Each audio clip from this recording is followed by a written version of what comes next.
Bien.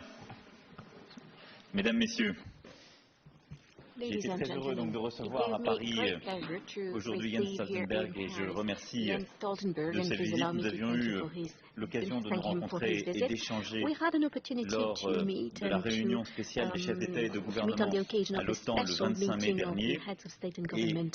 Et Jens Stoltenberg est également intervenu jeudi dernier devant le Conseil européen à Bruxelles. C'était une intervention très appréciée avant la cérémonie de lancement de la coopération structurée permanente européenne. Nous avons discuté à l'instant de l'évolution de notre environnement de sécurité.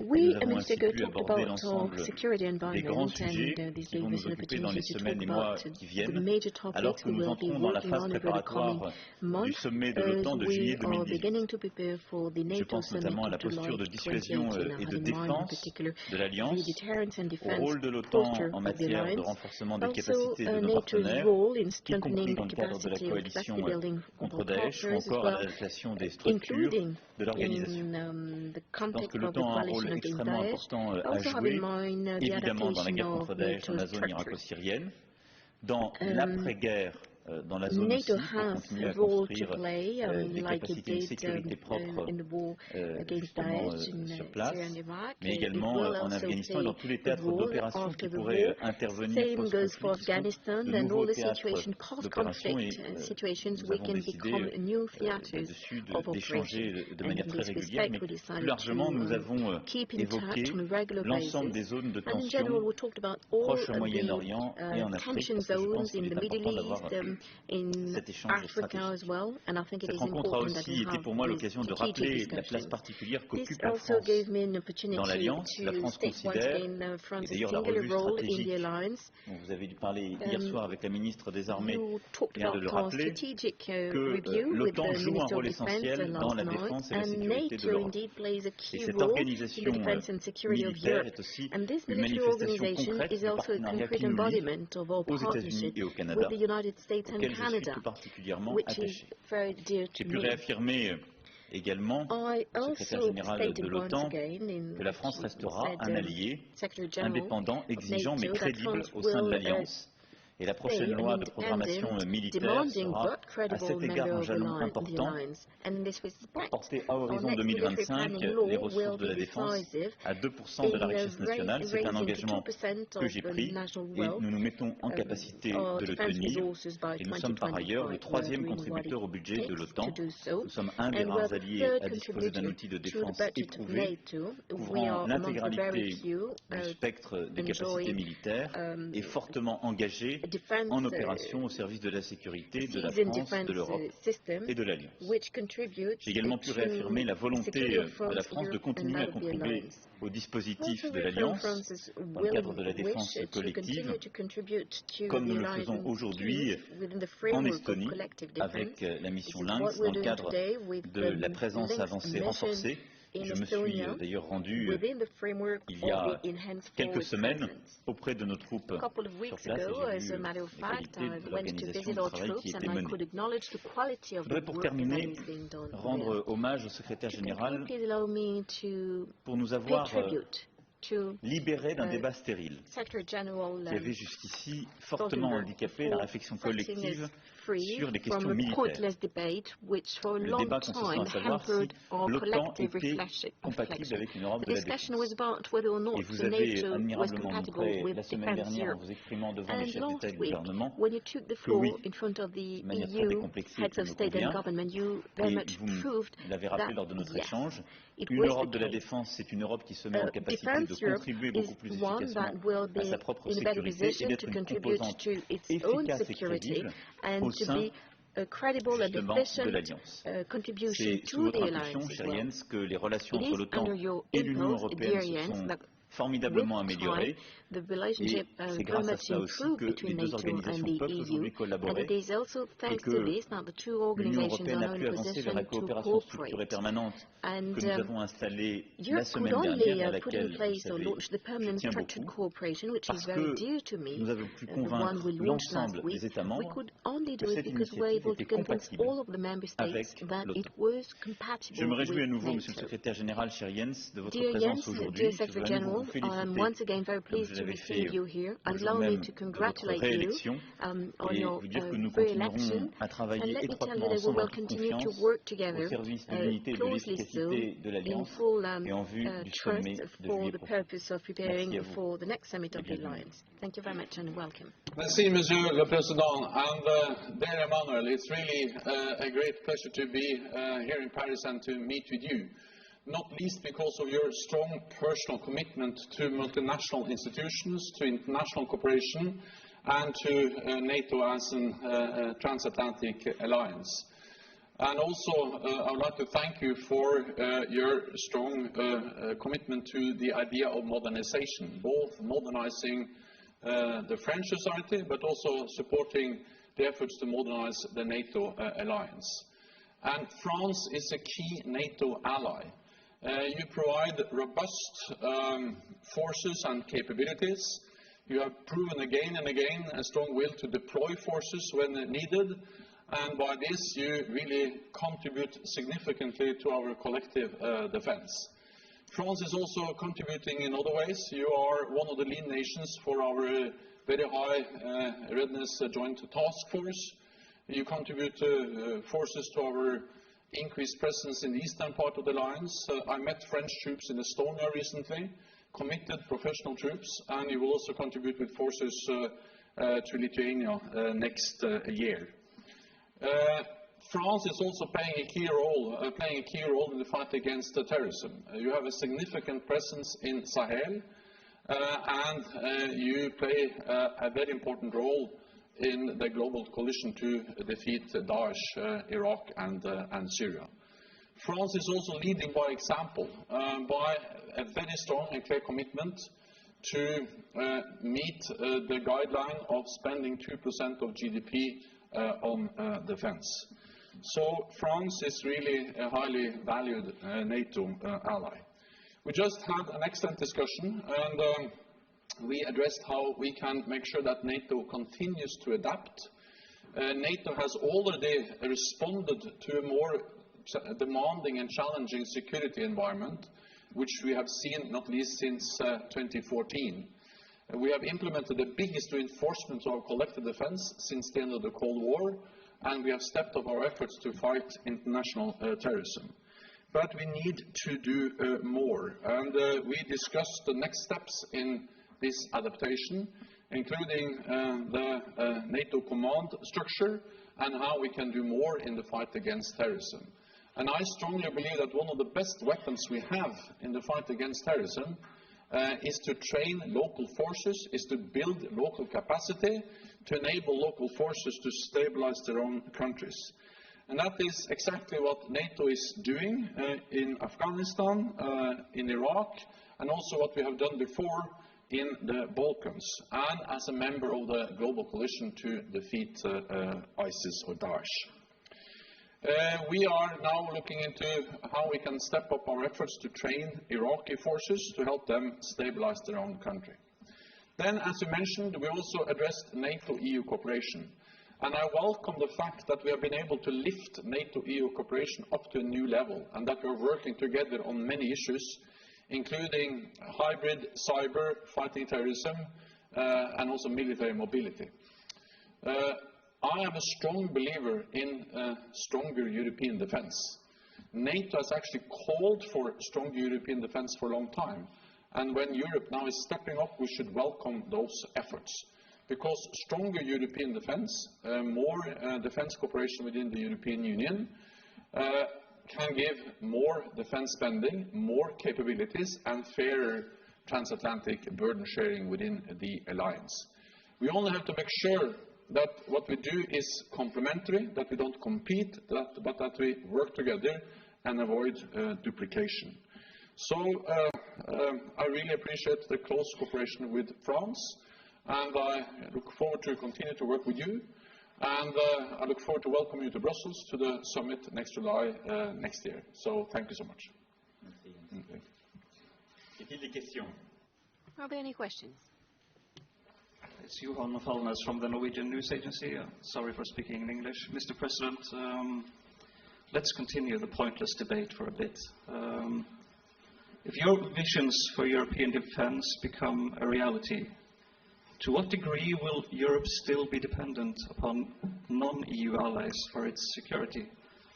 Can Europe be truly sovereign when its security is contingent upon the protection by nations outside of Europe? And also, Mr. Secretary General, President Macron is obviously very ambitious on the EU's behalf. Do you feel it's necessary to hold him back a bit? And are there any aspects of his ideas regarding defense that you have asked him to maybe give a bit more careful thought? Je vais vous montrer un graphique que m'a donné le secrétaire général. Ce sont les contributions des membres non américains à leur défense collective. Vous voyez que depuis 2015, c'est en train d'augmenter. La France, comme je vous l'ai dit, est le troisième contributeur. Et la France va augmenter chaque année considérablement son budget, puisque la trajectoire dans laquelle nous nous sommes mis est d'au moins 1,5 milliard par an sur les prochaines années dans le collectif budgétaire et d'atteindre les 2% à horizon 2025. Donc moi je vous rassure, je suis une puissance souveraine sur le plan militaire. La France a une armée qui a toutes les capacités, qui est très bien formée, très bien équipée, qui intervient sur tous les théâtres d'opération, indépendamment de l'Alliance. Et une armée qui s'inscrit dans l'Alliance et nous contribuons par l'augmentation de nos efforts à la trajectoire que je viens d'évoquer et aussi à un meilleur burden sharing, comme on dit en bon français. Donc nous y prenons notre part. Donc la France prend ses responsabilités pour ce qui est de sa propre sécurité et de sa défense. C'est l'objectif de la revue stratégique de l'actualisation de la loi de programmation militaire qui sera prise dans les prochaines semaines et avant l'été 2018 et la trajectoire dans laquelle j'ai inscrit la stratégie du pays. Nous sommes en train de pleinement régénérer nos forces, nos capacités et notre armée. La France a une autonomie stratégique complète, une souveraineté sur les cas d'opération où elle décide d'aller pour sa sécurité et ses intérêts. Et la France est pleinement inscrite dans l'effort fait et demandé par l'Alliance et s'inscrit de manière cohérente avec cet objectif de 2%. Nous avons la même démarche et la même exigence au sein de l'Union européenne. Et le projet de coopération structurée permanente au sein de l'Union européenne nous permet, en sus des efforts que nous faisons, d'avoir une composante européenne intégrée avec, dans le cadre de cette coopération, 17 projets qui existent d'ores et déjà, où nous participons, ou bien où nous lidons, et qui permettent justement d'avancer de manière structurée et de manière parfaitement cohérente avec ce que fait l'Alliance. Derrière cette coopération structurée, la France, nous souhaitons mettre en place, d'une part, un fonds qui permettra, non pas en substitution, mais en plus de ce que la France investit, d'investir sur ces projets au niveau européen, et de développer les capacités et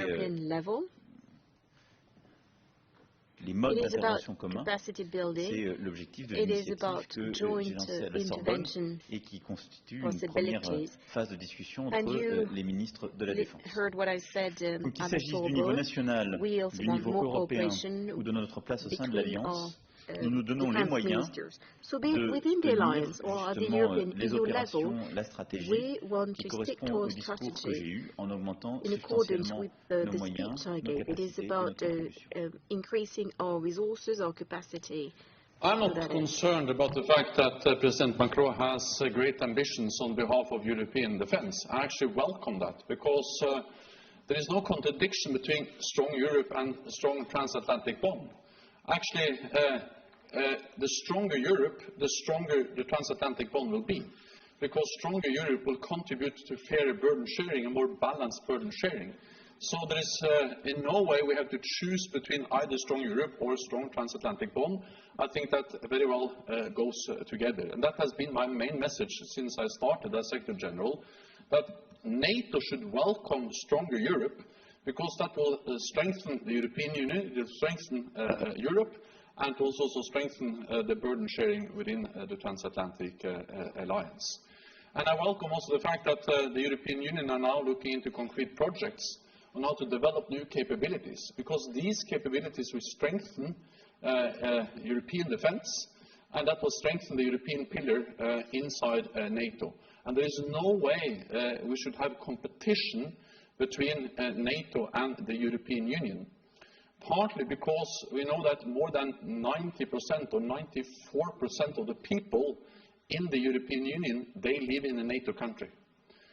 Second, we know that the 22 members of NATO are also members of the European Union. So if we had a competition between the European Union and NATO, that would be the same as competing with ourselves. And that's absolutely without any purpose. And thirdly, non-EU allies are key for European security. After Brexit, 80% of NATO's defense spending will come from non-EU allies. And 3 of the 4 battle groups we have in the Baltic countries will be led by non-EU allies. So there is no way we can choose between either Europe or the transatlantic bond. We need both, and that's key for our security. It's actually only in one area I'm a bit concerned when it comes to the ambitions of France, and that is when it comes to handball. Because the plan for Norway was to win. Norway lost. But as Secretary General of NATO, I am pleased to note that France is a NATO ally. So actually, NATO won the handball championship on Sunday. I'm not the one who raised the issue. Une autre question. Oui, Monsieur le Président. Bonjour, Patrick Sauze de BFM TV sur le dossier syrien qui inquiète aussi l'OTAN. Vous avez estimé dans un entretien diffusé dimanche soir qu'il fallait parler à Bachar al-Assad. Le problème, c'est que Bachar al-Assad, on a bien compris, lui ne veut pas parler. Il nous a même répondu assez fermement hier en accusant la France d'être un soutien du terrorisme, de ne pas avoir sa place dans le possible processus pour parler de au-delà des coups de fleuret diplomatiques avec le ministre des Affaires étrangères. Hier, il y a un processus de paix qui, lui, n'avance pas. According to a peace process which is going nowhere, a failure, as a matter of fact. So how do you think you can succeed, given that everybody has failed, and the additional challenge is not only to get him to the table of negotiations, but also to find an international solution? Indeed, I will not comment the inappropriate comments that were made. Minister Le Drian's response is enough. N'avance pas. Qu'il s'agisse d'ailleurs de ceux qui ont constitué une alliance et essaient de construire une paix qui serait mécaniquement précaire puisqu'elle est déséquilibrée. Le processus dit d'Astana, de Sochi, n'aboutit pas aujourd'hui à un résultat parce qu'il n'est pas inclusif, parce qu'il ne représente pas, il ne permet pas une juste représentation des opposants à M. Bachar el-Assad. Je ne crois pas pour ma part qu'on puisse construire une paix durable et une solution politique sans la Syrie et les Syriens. Je ne crois pas pour autant que la Syrie se résume à Bachar el-Assad. Voilà ma position. Donc, nous avons sur le plan militaire une priorité, la guerre contre Daesh. C'est pour ça que ces propos étaient inacceptables. Si quelqu'un a combattu et peut gagner d'ici la fin février contre Daesh, c'est la coalition internationale. Tous les autres ont eu des ambiguïtés. Tous les autres ont eu des priorités. C'était de frapper leurs opposants, pas de frapper les terroristes. Nous, nous avons été cohérents depuis le début. Parce que nous avons un ennemi. Cet ennemi, c'est Daesh. Le peuple syrien a un ennemi. C'est un constat que je fais. Il y a des millions de Syriens qui vivent aujourd'hui hors de la Syrie, en Jordanie, au Liban, en Turquie, à travers l'Europe, au Canada, aux États-Unis. Ces Syriens-là ont un ennemi qui s'appelle Bachar el-Assad. C'est la réalité. Et donc si nous voulons construire un processus de paix politique qui construira la stabilité en Syrie, nous devons mettre les partis autour de la table et construire une transition qui permettra non pas le statu quo durable, parce que celui-ci conduirait à faire vivre des millions d'opposants politiques qui ont eu peur pour leur vie hors des frontières. Interroger le roi de Jordanie qui sera avec moi cet après-midi, le président libanais qui s'est exprimé très clairement quand il est venu il y a quelques mois, ou le président turc, ils vous diront tous les trois qu'ils ne veulent pas, ils ne peuvent pas garder un tel fardeau. Donc il faut une stabilité retrouvée en Syrie. C'est pourquoi ce à quoi nous comptons travailler avec nos partenaires, et là de manière très inclusive, c'est un processus où les représentants de Bachar el-Assad seront là, puisqu'il est aujourd'hui à la tête du pays, et donc j'ai ce réalisme qui consiste à dire que ces représentants doivent figurer autour de la table, mais où il est indispensable que l'ensemble des oppositions soient présents et que nous ayons un processus politique et électoral qui permette à l'ensemble des Syriens, y compris celles et ceux qui ont fui la terreur, de pouvoir s'y exprimer et exercer la souveraineté nationale. La souveraineté nationale, ça n'est pas la violence d'un seul. La souveraineté nationale, ça n'est pas la décision des puissances extérieures. Donc je ne crois ni à la résolution d'un conflit par des puissances extérieures qui voudraient, comme un Deus ex machina, imposer une paix qui viendrait d'eux. L'exemple irakien ou libyen dans notre histoire nous l'a montré. Je ne crois pas davantage à la complaisance avec quelqu'un qui pense que son pays se résume à lui-même. Donc c'est un chemin difficultueux. Et le chemin de la paix est toujours difficultueux. Et le rôle de la France dans la région, c'est de construire la paix avec beaucoup d'exigences, et c'est de s'assurer que le pluralisme est partout respecté à l'égard des sensibilités politiques, ethniques ou religieuses. C'est pour cela que nous avons mis tant de soins sur le sujet libanais, parce que le Liban est aujourd'hui sans doute l'un des laboratoires exemplaires de ce pluralisme. Dernière question pour le secrétaire général. Bonjour, journaliste de la chaîne Phoenix TV de Chine. Bonjour, monsieur le secrétaire général. J'ai une question. Que pensez-vous l'armée chinoise et aussi les relations entre l'OTAN et la Chine? Monsieur le Président, quelle est l'importance de votre première visite en Chine au janvier prévue? China is a nation with increasing military and economic powers, and therefore for NATO, of course, it is important to relate to China. We have some political dialogue with China, and we will like to expand and to strengthen the contacts with China. But at the same time, NATO's responsibility is focused on collective defense in Europe and for our NATO allied countries. So we are not a global alliance, we are a regional security alliance. Maintenant, j'attache beaucoup d'importance au déplacement que je vais effectuer en effet en Chine au tout début d'année prochaine. C'est un déplacement à la fois amical et stratégique. Amical parce que ce sera l'occasion de poursuivre l'échange avec le président Xi que nous avions entamé il y a plusieurs mois, parce que c'est la relation qui unit nos deux pays depuis le début. Et stratégique parce que je souhaite que nous puissions avancer de manière très concrète sur le plan économique, sur le plan culturel, sur le plan scientifique et sur le plan de la stratégie internationale ensemble. La Chine est un allié essentiel dans la lutte contre le réchauffement climatique. Son engagement a été important dès la décision américaine. Encore la semaine dernière où le vice-premier ministre Mackay a annoncé la volonté de la Chine de mettre en place un vrai marché carbone. Stratégique aussi parce que la volonté chinoise d'être une puissance multilatérale est pour nous extrêmement importante. Et donc il est essentiel que nous puissions échanger nos vues. J'expliquerai quelle est aujourd'hui ma vision de l'ordre du monde. J'écouterai et j'échangerai avec le président Xi. Ce sera l'occasion pour nombre de nos entreprises de continuer à développer des liens sur un marché essentiel.